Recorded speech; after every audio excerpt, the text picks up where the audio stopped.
Fala aí galera, sejam muito bem-vindos ao Leituras do Solari. Eu sou o bom Solari, né? E hoje a gente vai falar aqui sobre o Future of the Mind, do Michio Kaku. O Michio Kaku, ele é um desses cientistas popularizadores da ciência, né? Nos moldes do Carl Sagan ou do Neil deGrasse Tyson. Esses caras que pegam essas ciências de ponta, assim, que seria coisa que, no caso dele, da física, né? Que precisaria de uma vida de física para entender aquilo. E ele consegue explicar aquilo para as massas, assim, para nós aqui de baixo conseguimos entender, né? Esse aqui é o segundo livro na verdade é o terceiro livro do Michio Kaku que eu leio. Um eu tenho aqui é o Physics of the Impossible, que a gente vai conversar em outra ocasião. E o outro é Physics of the Future, que eu li em versão digital, não tenho o livro aqui. E aqui no Future of the Mind, ele sai do ramo dele da física e entra na pesquisa neurológica, assim, o que a pesquisa de neurologia de ponta hoje em dia fala sobre a nossa mente, assim, sobre diversos assuntos, como desde leitura de mentes, até como a nossa mente funciona, etc. Né? Vale lembrar também que o Michio Kaku ele é um dos criadores daquela teoria das supercordas da física, que fala que não tem só 3 dimensões espaciais de altura, largura e profundidade, mas na verdade o universo é composto por pelo menos 11 dimensões, assim, é tudo meio curvo, por isso que a gente não entende, mas o nosso cérebro não entende isso direito e cria esse construto, assim, de que tudo é retinho, quando na verdade não é. Enfim, essas coisas bem de Einstein mesmo, de lousa cheia de equação que ninguém entende, mas, de novo, o bom do Michio Kaku, ele que é o cara que consegue explicar isso, assim, com muitos exemplos e com muito... por ser um cientista de ponta, né? Consegue também com propriedade falar nisso. Assim, o primeiro fato que já chama atenção aqui no Future of the Mind é a complexidade do cérebro humano. Uma coisa que a gente não pensa muito, mas o cérebro humano é a estrutura mais complexa que a gente já encontrou no universo inteiro, assim.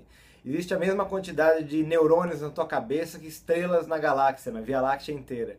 Em torno de 100 bilhões. Assim. O cérebro tem mais ou menos 2% da massa do seu corpo, mas ele gasta 20% da sua energia. Ou seja, um quinto das calorias que você ingere aí, você acaba gastando no cérebro. Assim. Num bebê isso chega a 65%.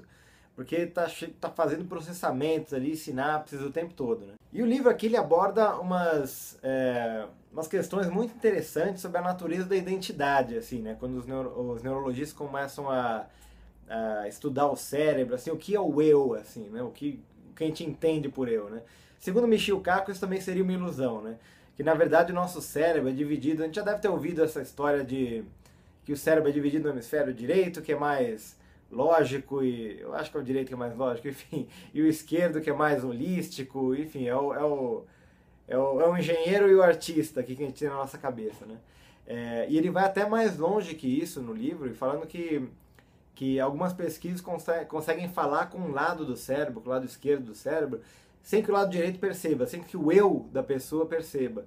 E o lado esquerdo tem uma outra ideia, tem um pensamento completamente diferente, quer outras coisas, assim. É como se cada um de nós tivesse um prisioneiro silencioso na nossa cabeça o tempo todo, assim, influenciando de forma inconsciente ali, subliminar a maneira que a gente age, o que a gente acha, que a gente pensa. E além disso, fora essa dicotomia do hemisfério direito e esquerdo, é interessante como ele fala que é como se fosse um parlamento na nossa cabeça. A gente tem ideia, assim, quando a gente pensa em você, eu quando eu penso no Solari, assim, você imagina uma pessoinha aqui que controla as coisas, que diz...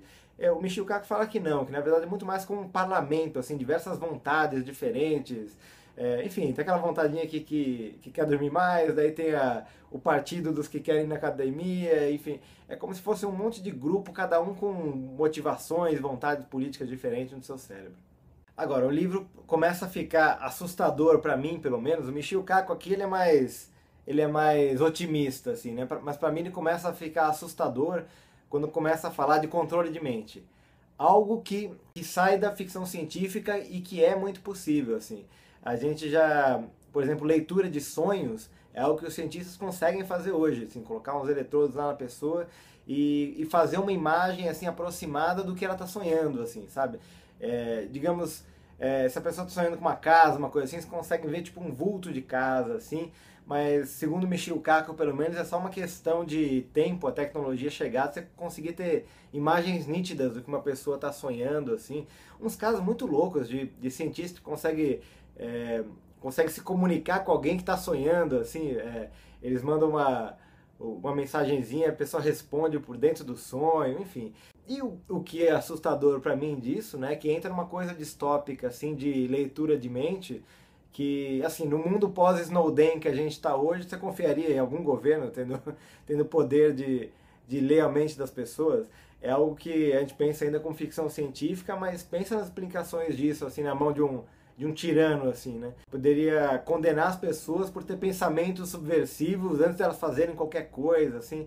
Enfim, bem assustador. Michio Kaku acha que no final tudo vai dar certo, a gente é normal ter medo de novas tecnologias, mas sei lá, acho que eu li muito 1984 aí, muita ficção científica distópica para ficar confortável com isso daí.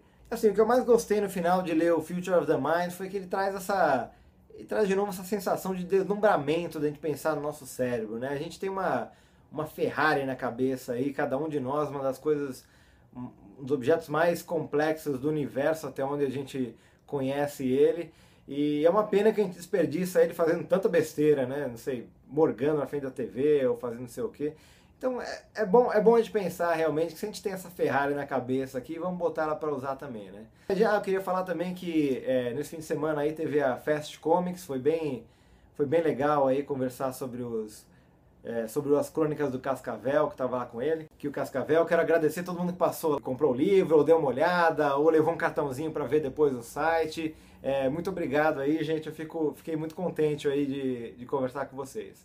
E é isso aí, gente, eu sou o Solari, esse foi o Leituras do Solari, aquele abraço.